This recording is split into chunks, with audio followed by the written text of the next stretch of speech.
Harry, you left the car a right mess. At least I didn't leave it a left mess. I got mustard on my bum from where you left a package on the seat. It'll blend in. I'm wearing black. Oh, yeah, it looks nice. You threw a crumpled up bag on the floorboard. A ketchup package spewed all over when I stepped on it. You even left a cup of soda in there. It's gross. At least it's still in the cup. I'm pretty sure it's illegal to grow your own penicillin. You don't know where I'm licensed for. Harry, I just want you to clean up your own mess. Just relax. Clean it up in a bit. Yeah, I've heard that before. 2 weeks later, and I find a fossilized French fries between the car seats. Yeah, it's a historical artifact now. Historical artifact? More like a biohazard. I think I saw a family of squirrels taking up camp in the back seat. Yeah, they probably needed a vacation home. Just charge them rent. Oh, I'm pretty sure they left us a really bad Yelp review on the accommodations. Why, Preston? Why? Harry, would you please stop blowing up the Commonwealth long enough to talk to me? Look, I work hard all week. I'm just trying to relax a little bit. Oh, shirt-faced super mutant! I don't think it's too much to expect for you to clean up after yourself. I think the history of our marriage has shown that it is. The funny thing is that after all these years of marriage, you still expect it. You know, it's really not that funny. It's not a big deal, Charlie. It's a big deal to me. If it's such a big deal to you, go clean it up yourself. Harry, if you don't go clean up that car right now, I am done. You're really going there. Look, just calm down, okay? You're overreacting. I'll never forgive you if you don't start cleaning up around here. Whatever. Harry! Charlie! I'm going to my mother's. Give the ghoul my best.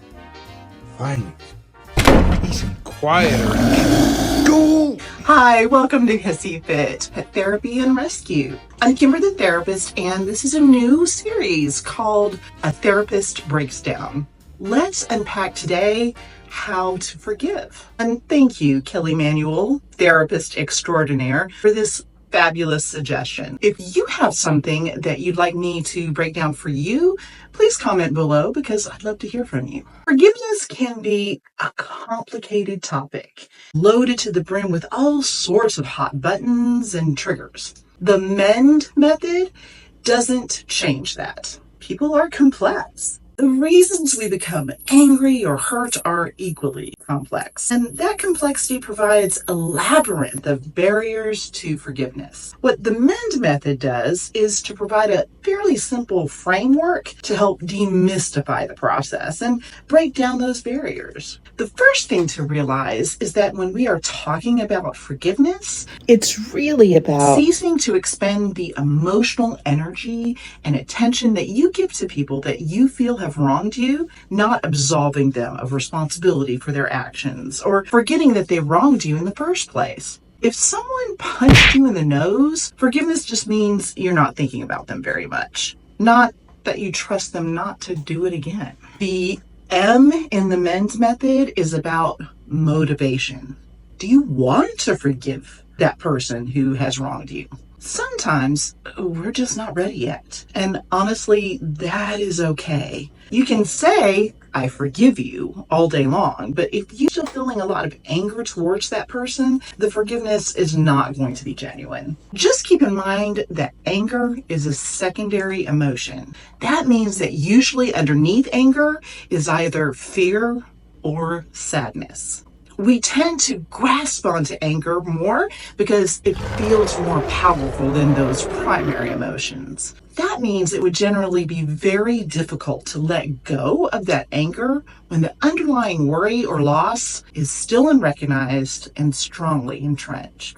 Another factor of your motivation is the question of goals. Is your investment in your relationship with this person worth working on forgiving them?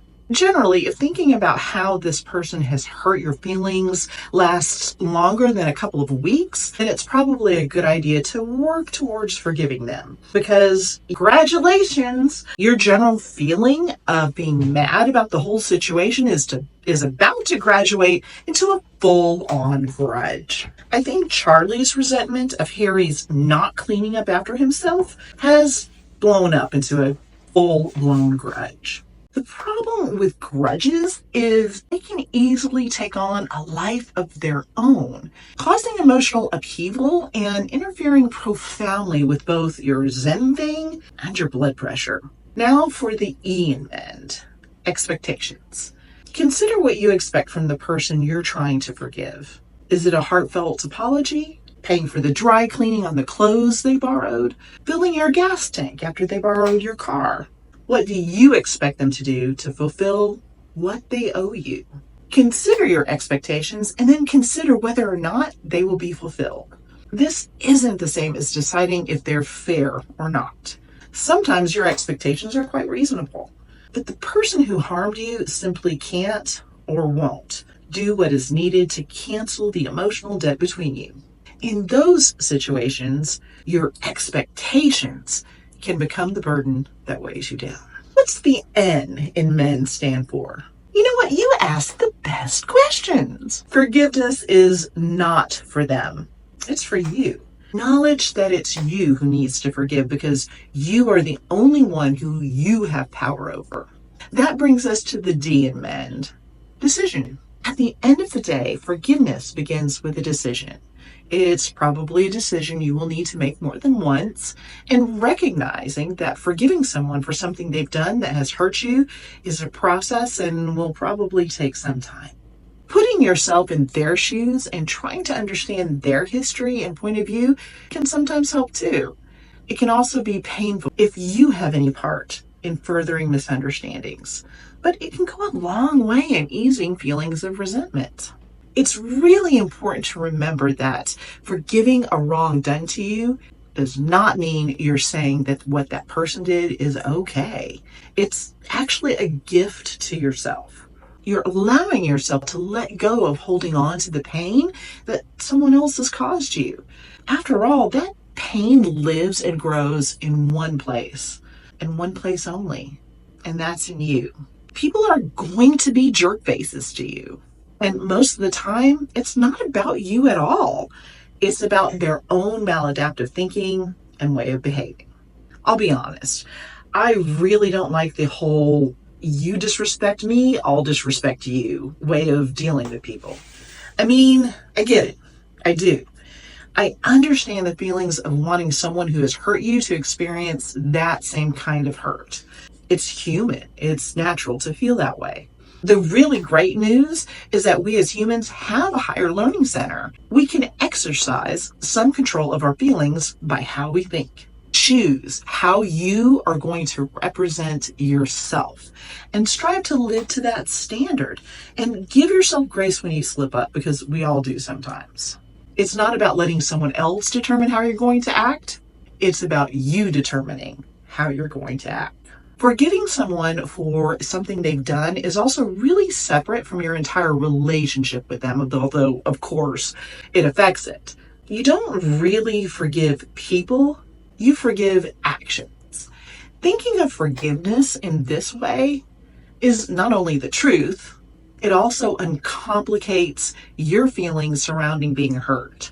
You can have a great time with someone who has accidentally or even on purpose hurt you, even when steps towards healing that hurt have not been yet made. Because relationships are complicated. Feelings are complicated. By boiling down to specific words or actions that have hurt you, you can not only make forgiveness easier, it can make talking to them about it easier and managing your feelings about the situation easier too.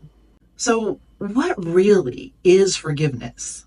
It's about letting go of a debt. Not necessarily financial, of course, but that's what comes to mind. So let's use that as an example. If someone owes you money, you can keep on asking them for it. You can harass them, or worse, for them to give you your money back to you. Or you can make up in your mind to forgive that debt and truly let not only the amount of money go and not ever expect it to hit your bank account, but also let go of any resentment attached to that money and that person. And never loan them money again. And after all, the bottom line about forgiveness is about letting a debt go and not expecting anything in return. Releasing that person from owing you money or an apology or even acknowledgement that they've hurt you will release you from being bound to them in any way. It's very freeing. And by the way, that's why I never loan money.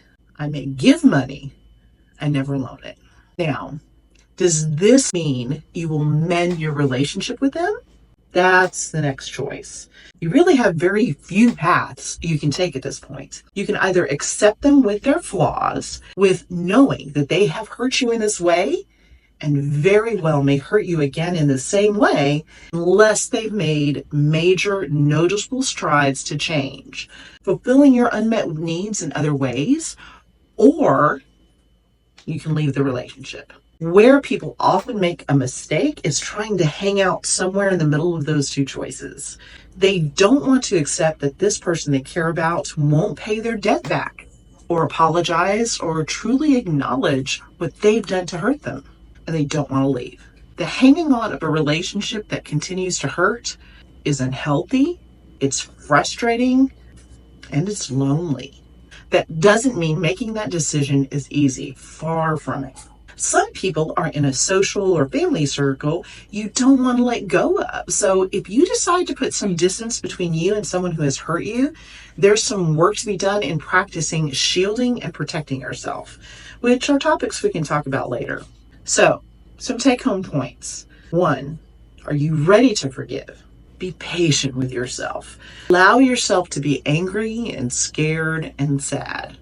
Adrielle calls this frown time. You can't let go of feelings that you've never really embraced or owned in the first place. When you're ready, explore your expectations and try to sit down and have a kind and calm talk about your feelings and what you'd like to see happen in the future, while being prepared to really listen to understand the other person's feelings and their expectations too. Remember that deciding to forgive is really the best way to be kind to yourself. And that may take choosing forgiveness several times before you can let go of that looping thought and resentment. Recognizing that releasing someone from a debt they owe you, whether it's acknowledgement of how they have hurt you, a sincere apology, or paying you back, may be just what you need to do to give yourself the peace you so deserve. So, what do you think about my MEND method? I'd love to hear your thoughts and stories about your own experiences with forgiveness in the comments below. Thank you so much for joining and watching until the end. We are trying to get monetized so we can fund a pet rescue and match those pets with people in need of emotional support animals.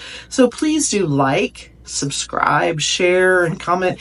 It all helps so much, and we really appreciate your time and effort. Remember, be your own safe place. And don't throw a hissy fit.